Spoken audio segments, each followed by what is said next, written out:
अन्न को ब्रह्म का एक रूप कहा गया है। काया का समूचा ढांचा प्रकारांतर से भोजन को ही परिणीति है। कहा गया है, जैसा अन्न वैसा मन, मन एव मनुष्याणाम कारणम बंध मोक्षयोः। गीताकार ने कहा है कि मन की कुटिलता एवं चंचलता को नियंत्रित रखने से ही अध्यात्म मार्ग में प्रगति होती है। भोजन शुद्ध होता है तो अंतःकरण शुद्ध और पवित्र होता है, और अंतःकरण अर्थात सत्व शुद्धि से पूर्ण तत्व परमात्मा का अनंत स्मरण होता है। इसी से सभी दोष, दुर्गुण और कुसंस्कार का नाश होता है। परम पूज्य गुरुदेव कहते थे कि माताओं बहनों को रसोई बनाते समय गायत्री मंत्र का जाप और अच्छे विचार करने चाहिए। क्रोध नहीं करना चाहिए।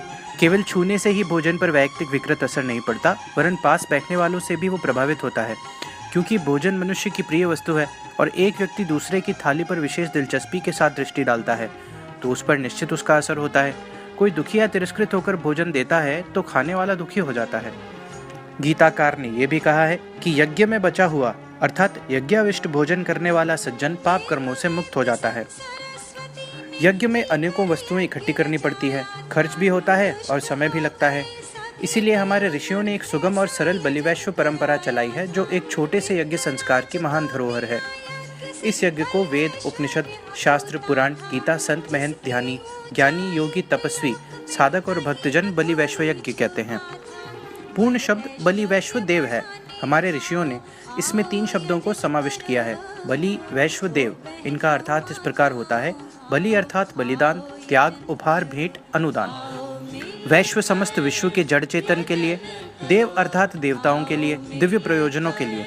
बलि वैश्व देव अर्थात समस्त विश्व के लिए उदारता से दिया गया अनुदान।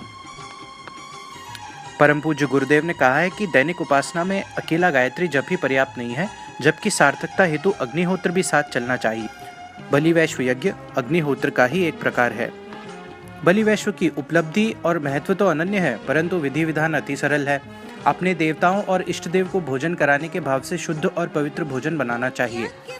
घर में बिना नमक मिर्च बना चावल या रोटी एक कटोरी में अलग निकाल के उसमें थोड़ा सा घी चीनी मिलाकर उसमें से 5 आहुति निम्न प्रकार से गायत्री मंत्र बोलकर देना चाहिए। इन 5 आहुतियों का अर्थ 5 महायज्ञ है: ब्रह्म यज्ञ, देव यज्ञ, ऋषि यज्ञ, नर यज्ञ और भूत यज्ञ। ईमानदारी से प्राप्त किया हुआ अन्न ही मनुष्य में सद्बुद्धि उत्पन्न कर सकता है। जो लोग अनीति युक्त अन्न ग्रहण करते हैं उनकी बुद्धि असुरता की ओर ही प्रवृत्त होती है। परिश्रम और ईमानदारी से कमाए हुए अन्न से भगवत भजन, साधना, कर्तव्य पालन और लोक सेवा आदि सात्विक कार्य हो सकते हैं।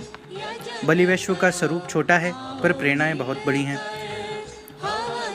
बलिवैश्व की प्रक्रिया यदि नित्य अपनाई जाए तो हमारे घरों में सात्विकता एवं देवत्व का उदय शीघ्र ही हो सकता है। आशा है ये सुगम प्रक्रिया सभी द्वारा अपनाई जाएगी और इसका लाभ उठाया जाएगा।